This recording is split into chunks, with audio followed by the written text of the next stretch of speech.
kadang aku ngerasa obrolan paling jujur itu bukan terjadi pas siang-siang, tapi justru yang muncul pas lampu kamar udah didudupin, kasur udah siap, tapi pikiran malah kemana-mana. Dan rasanya film Suara itu punya vibes yang sama. Film yang kadang tenang, pelan, gak banyak ngomong, tapi justru bikin kelihatan kepikiran lama setelah selesai nonton. Makanya hari ini pas banget kalau kita ngobrolin di Pillow Talk. Kita ngobrolin serius tapi tetap santai. Nah, sebelum itu kalian udah pernah nonton Sore belum sih? Udah sih, Sore istri dari masa depan kan, yang dimana Betul. gila darah. Sore ya, bukan pagi sore. Nah, menurut dia gimana sih film Sore itu? Jujur menurut aku tadinya tuh waktu pertama kali nonton aku ngerasanya filmnya boring di tengah-tengah karena kan kayak dia kan alurnya maju mundur ya betul, tapi tuh justru waktu nonton tuh jadi kayak oh begini ya kayak di Sore, bahkan yang nonton aja tuh ikutan capek gitu dengan mereka gitu. Tapi kayak sebenarnya ceritanya tuh kelihatan simple dan bahkan cenderung lebih ke arah sunyi. Tapi mungkin karena sunyi itu tuh jadi kita tuh ada ruang buat kayak masuk ke si ceritanya gitu sih kalau menurut aku.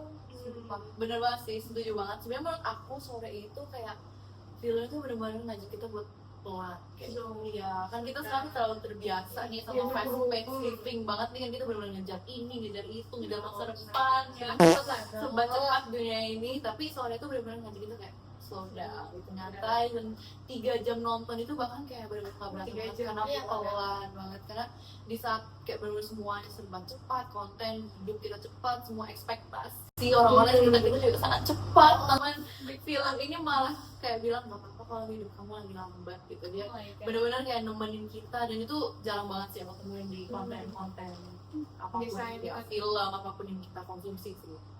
Menariknya apa? Karena filmnya itu nggak memaksa kita buat sedih atau nangis gitu loh secara dramatis. Sedihnya tuh lebih kayak sedih yang nggak bisa dijelasin deh, yang kayak kalau malam-malam sebelum tidur tiba-tiba kayak kita kepikiran hidup, masa depan, hal-hal yang berkelan. Iya, gitu sendiri kayak gitu. Kalau kita bahas dulu nih filmnya secara pas mentah tanpa teori atau makna yang ribet. Soalnya itu menurut aku tuh filmnya yang ceritanya sederhana banget, gak banyak konflik besar, terus gak ada ledakan emosi gitu yang drama-drama, tapi justru itu lebih realistis, lebih ke kehidupan sehari-hari ya, yang dimana kayak hidup kita tuh jarang banget punya momen dramatis tapi penuh dengan momen kecil yang bikin sampai mikir gitu. Iya bener banget, malah kalau ini mungkin diceritain sama orang kira tuh kayak biasa aja kali ya, cuman waktu ditonton tuh kayak kerasa kayak kita tuh relate sama ceritanya, atau mungkin kayak ngerasa kayak deket lah gitu sama alur ceritanya. Nah karena kan juga kita kan kayak ngeliat potongan hidup orang lain tuh yang sebenarnya mungkin mirip ya sama kita ya, tapi kita mungkin nggak sadar gitu sebelumnya. Nah terus juga aku tuh ngeliat kalau film ini tuh kayak berusaha buat menghibur kita dengan cara yang konvensional. Hello. Tapi lebih ke arah kayak nemenin, jadi kayak ngajak gitu. Iya sih, terus menurut aku soalnya itu filmnya kayak bukannya langsung ngasih kita, nyuapin kita kayak pesannya langsung gitu sih, dia lebih ke maksa kita buat mikir, kayak buat ngertiin gitu kan, karena ada banyak banget bagian yang menggantung. Ini spoiler alert ya, itu gak apa-apa lah ya, spoiler alert. Tapi menurut aku banyak banget yang gantung, kayak pas mereka udah ketemu di akhir tuh jadinya kayak, jadi sebenarnya Joey ini tetap meninggal apa enggak? Apakah dia lebih sehat sekarang? Apakah dia tetap ketemu di nikahan kakaknya si siapa Sore itu? Jadi benar-benar semuanya menggantung, kayak open ending banget gitu loh. Jadi benar-benar filmnya ini bikin kita tuh ikut mikir, terus kita jadi kayak dipercaya gitu sih sama film ini. Benar-benar mereka tuh kayak percaya kita sebagai penonton kalau kita tuh sebenarnya otak itu tuh mampu nyampe, dan kita cukup dewasa untuk mengerti gitu loh pesan-pesan yang terselubung ya gak sih? Dan jujur filmnya ini tuh cocok juga untuk nonton sendirian, karena aku nontonnya sendirian. Sebenarnya film itu bukan karena nggak seru ya, tapi karena efeknya itu personal. Kayak kita baca dari orang aja, tapi isinya malah nyambung sama hidup kita gitu. Jadi kamu nontonnya sendiri ya? Iya, Relate ya? Iya. Padahal di teater-teater itu aku lihat banyak couple-couple yang nonton bareng. Gimana lah ya, ada kepengen. Oh no. Dalam gitu. Terus ngomongin film Sore tuh rasanya kayak gak berhenti di ceritanya doang. Kayak makin lama dibahas tuh makin kelihatan filmnya itu sebenarnya bukan soal apa yang terjadi di layar, tapi soal apa yang sebenarnya kita rasain sebagai penontonnya gitu pas kita nonton. Dari sini kita mungkin bisa masuk kenapa film ini tuh relate sama anak-anak muda, orang-orang jadi pada ini apa relevan lah pokoknya. Ngena banget. Nah, Kalau menurut aku sih film ini tuh emang relate ya tadi sama anak muda, karena jujur kayak soal kebingungan segala macam, dan banyak banget film-film atau konten lain tuh yang kayak membuat kalau anak muda tuh harus punya mimpi besar, apalagi kayak mungkin dia udah ada kayak istilahnya tuh ngwarisin dari seorang tua segala macam, udah jelas udah terarah gitu kan. Cuman kalau film soalnya ini kayak menurut aku nunjukin sisi lainnya gitu nggak sih, dia tuh kayak mungkin anak muda yang kayak lagi capek mikir, atau mungkin dia juga masih bingung sama arahnya, nggak yakin sama hidupannya, tapi kayak tetap menjalanin hari-harinya sih kalau aku lihat gitu. Iya sih, dan itu kayak real banget sih menurut aku. Dia benar-benar yang menggambarkan, kan Sorry ini ngulang-ngulang terus dengan kebingungan gitu, tapi setiap dia gagal itu nggak pernah digambarin benar-benar sebagai kegagalan total gitu loh. Sementara dia selalu dikasih kesempatan kedua dan ke 1.100 juta lagi kan, dan itu benar-benar kayak ngena banget sih. Aku benar-benar ngerasanya kayak wah, semua itu sebenarnya bagian dari proses gitu ya, nggak ada yang benar-benar langsung gagal, nggak ada juga yang langsung sukses, nggak ada yang langsung berhasil. Dan kayak ngena banget sih, apalagi sebagai anak muda di usia muda kayak sekarang yang kita sering banget ngerasa ketinggalan, ngerasa hidup orang lain tuh kayak lebih jadi, lebih sukses daripada kita, dan kita selalu kejar-kejaran dengan waktu, dengan ekspektasi orang lain, dan dengan orang lain juga. Jadi sore tuh bener-bener kayak filmnya tuh bener-bener kayak ngerangkul kita, bilang gitu, udah pelan-pelan aja, santai aja, tenang aja, kamu gak sendirian kayak gitu ya kan. Iya, aku juga merasa kayak film itu nyentuh soal waktu. Bukan waktu dalam artian jam ya, tapi waktu dan hidup. Kayak ada tekanan yang nggak kelihatan buat cepet sampai, dan film ini tuh juga justru nunjukin karakter yang hidupnya pelan, bahkan terkesan stuck, tapi itu bukan sesuatu yang harus diperbaiki. jadi nggak apa ya, kita pelan-pelan dulu pengennya Slow. Oke. Pelan aja dulu. nggak harus cepet-cepet semuanya. Terus kita ngomongin visualnya tuh, visual sore itu minim banget sama distraksi ya, jadi warnanya tenang, banyak adegan yang diam, dialognya dikit, kamera juga nggak yang ribet gitu. Terus tapi justru di situ kepalaku yang rame gitu, karena mbak mikir gitu, kayak film itu sengaja kasih ruang buat kayak penonton gitu, buat pikiran itu kita kemana-mana gitu. Iya, karena aku ngerasa visual dari si film ini tuh kayak kondisi batin anak muda kali ya. Karena kayak di luar kan kita kadang-kadang oh biasa-biasa aja gitu, kita kayak nggak ada masalah gitu. Tapi sebenarnya tuh rame ya, kalau dikatakan ya rame gitu di kepala kita, dan mungkin bisa terlihat tuh kayak boring lah filmnya. Tapi sebenarnya ini tuh malah jadi kayak kita tuh jadi orang itu kayak mikir gitu, kayak kamera tuh juga sering diam, jadi kita kayak jatuh ikutan terjun ke dalam si filmnya nggak sih? Iya, masuk ya. Iya, kayak jatuh gitu filmnya. Terus menurut aku tuh ini kayak film Sorry itu benar-benar berbanding terbalik banget sama film-film yang lagi sekarang kan, karena Iya. apa sih yang saturation-nya kayak tinggi banget, kontrasnya warna-warni terang gitu, terus kayak sinematografinya gimana-gimana. Tapi Sorry itu benar-benar kayak set gitu ya. Kalau Sorry itu benar-benar kayak udah chill, santai. Terus color palette dia juga yang warm banget kan, warnanya warm, terus kayak iya itu, terus warnanya juga yang kayak chill gitu kan, santai banget. Terus yang benar-benar apa ya, bukan yang rame banget, jadi warnanya tuh benar-benar bikin kita kayak tenang, kayak kita lagi nonton Langit Sore, bener-bener gitu. Ya bener-bener kayak oh santai banget. Dan menurut aku itu kayak bener-bener nunjukin kalau film Sore itu bukan bersaing buat nyuri perhatian sih, tapi lebih ke nunggu kita dan ngajak kita untuk bener-bener hadir nonton filmnya gitu, kayak obrolan jam 2 pagi, jam-jam rawan yang pelan tapi malam, dan tetap santai tapi sangat dalam gitu bersama kita kayak sekarang gitu. Betul. Visualnya sunyi Iya, sunyi banget. yang bikin kita tuh jujur gitu sama diri sendiri, nggak ada musik yang keras kayak deg Pengen mbak Bombay yang buat ngilangin perasaan kan nggak ada. Jadi kalau kita ngerasa kosong pas nonton, ya itu mungkin perasaan kita sendiri yang muncul gitu. Apalagi nontonnya sendiri. apalagi nontonnya Kalau ada yang serem sih, serem. langsung ngubah genre-nya ke horor. Beda. Terus juga ada yang bilang kayak film Sore itu meromantisasi kesedihan. Tapi aku merasa sedihnya tuh bukan kayak buat dipamerin, tapi kayak lebih ngakuin kalau misalnya ada keberadaan itu, dan itu beda. Iya sih, setuju sih. Soalnya sedih di film Sore itu bukan sedih yang kayak indah-indah arti klise gitu loh, tapi kayak lebih ke arah tuh kita kayak mendem masalah yang kita punya, atau kayak kita tuh takut orang-orang tuh kita kayak sebagai orang yang kayak lemah segala macam. Dan menurut aku tuh film yang kayak ini tuh malah kayak jadi bisa apa ya, kita tuh punya waktu buat kayak ngeliat progres orang lain, dan juga kayak pesan kayak gitu menurut aku manusiawi banget sih. Wajar banget.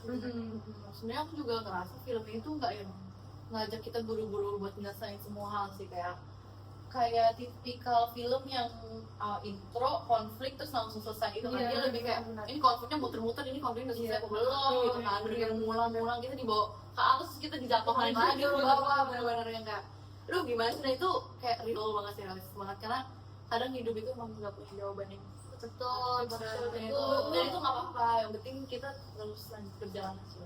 Setuju sih.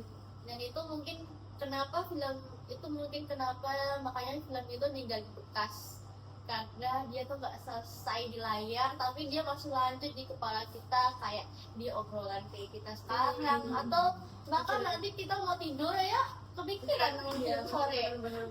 Bener sih. Jadi kayak flashback kata istilahnya. Betul. Terus kayak kita ngobrolin sore tuh kayak ngobrolin hidup sendiri sebenarnya. Jujur ya. Kadang pelan, kadang muter-muter, kadang stuck juga. Tapi jujur kayak ya emang itu namanya proses dari kehidupan gitu yang ditampilin, dan yang dimana mungkin ini yang bikin relate sama generasi anak muda sih. Setuju sih, karena film sore ini tuh kayak tadi itu ya lebih kayak ngajarin, terus juga kayak nemenin kita buat ngeliat progresnya segala macam. Jadi menurut aku ini jujur rekomendasi banget sih. Iya, apalagi di dunia kita sekarang yang sangat fast pace ini ya, rasanya tuh kayak ditemenin aja tuh kadang udah cukup gitu. Betul banget, didengerin banget, didengerin juga aja. Ditemenin. Ya kayak obrolan kita malam ini nggak selesai semuanya tapi bikin lega. Setelah aku pikir-pikir, kayak aku baru sadar kok kenapa film sore ini tuh ngerasa paling cocok dibahas malam-malam. Karena film ini tuh punya ritme yang mirip banget sama kita yang suka overthinking nih, pelan-pelan, muter-muter, kadang diem lama, tiba-tiba kepikiran banyak banget hal yang kita pikirin malam-malam tuh. Rasanya kayak pas badan udah capek, tapi pikiran tuh belum mau berhenti bekerja gitu. Iya benar-benar, dan aku ngerasanya di kayak di era sekarang nih overthinking tuh kayak dicapnya tuh jelek gak sih? Benar. Kayak sering burn out, atau kayak kenapa sih overthinkingan banget. Tapi kalau di film sore nih aku ngeliatnya kayak itu tuh bagian dari hidup. Jadi kayak bukan satu hal tuh yang kayak dicap negatif atau kayak harus dihindarin gitu. Jadi menurut aku sih nggak apa-apa ya sebenarnya. Dan karakternya tuh kayak nggak selalu harus nemuin jawaban, tapi mereka tuh kayak berdampingan sama pikirannya itu dalam pikiran sendiri gitu maksud aku. Dan itu tuh jujur menurut aku Gen Z banget dan anak-anak muda banget yang sekarang yang kayak sering banget dibilang udahlah nggak usah overthinking, apaan sih, nggak usah ribet banget lah kayak gitu. Dan padahal kan menurut aku ya kadang tuh mikir kayak gitu tuh satu-satunya cara buat kita bisa lebih ngerti dan paham tentang diri kita sendiri sih. Iya, terus kayak film sore itu benar-benar nangkep momen-momen kecil yang biasanya cuma muncul kayak kita saat kita di malam hari ataupun saat kita lagi sendirian aja kan, dimana kita ngerasa hidup orang yang udah lebih maju, lebih rapi, tapi film sore itu nyuruh kita jangan membandingkan, udah kita duduk aja sebentar dan kita ngerasain aja emosi. Kayak sore itu salah satu yang aku suka itu karena dia benar-benar ngajak kita bukan kalau emosi yang sedih atau marah itu emosi yang buruk, tapi mereka ya udah nggak apa-apa, kita rasain aja dulu, tapi kita cari lagi solusinya, cara bergerak dari emosi itu gimana. Dan itu menurut aku ngena banget sih, dan itu benar-benar kayak ngomong ke kita soal kayak iya nggak apa-apa kalau kamu yang kayak gini, itu oke gitu. Dan yang aku suka filmnya itu nggak ngejudge. Overthinking di sini tuh bukan kelemahan tapi tanda bahwa karakternya tuh peduli sama hidup mereka. Mereka mikir karena mereka pengen dimengerti, dan itu tuh lihat banget sama kita yang sering kepikiran masa depan sebelum tidur tanpa tahu jawabannya apa. Kalau misalnya ditarik dari obrolan kita malam ini ya, rasanya tuh film sore kayak sleepover itu sendiri, yang mana nggak ada tujuan besar, nggak ada jawaban pasti, cuman orang-orang yang duduk bareng pelan-pelan ngomongin hidup sambil ngakuin kalau misalnya kita tuh semua lagi sama-sama belajar. Iya setuju banget sih, dan film ini tuh bukan yang kayak asik kita pencerahan besar, tapi menurut aku ini lebih kayak ke arah kita tuh ditemenin, dan kita tuh juga kayak dikasih lihat lah proses buat memahami diri sendiri, proses buat kita tuh bisa tahu jadi diri kita segala macam. Jadi menurut aku ini bukan film yang instan sih. Iya, dan itu kayak apa, kayak tadi yang Vero bilang sih, dia filmnya tuh nggak selesai pas kita udah nonton, tapi dia tuh tetap lanjut kirim di obrolan kita kayak gini, malam-malam kita sebelum kita tidur. Dan itu benar-benar film yang kayak membantu kita menjadi bagian dari proses kecil kita dalam memahami diri kita sendiri. Akhirnya sebenarnya sore ngingetin kita bahwa hidup tuh nggak harus jelas. Nggak apa-apa kalau kita pelan-pelan aja, kalau lagi bingung, lagi banyak mikir, selama itu masih jalan, masih ngerasa itu udah cukup. Tapi sebelum kita selesai nih menutup, kalau kalian rating berapa untuk film sore ini? Karena melihat kan film sore ini agak berbeda dibandingkan film-film lainnya yang dia lebih slow pace gitu. Iya, benar-benar. Dari Syahdu deh.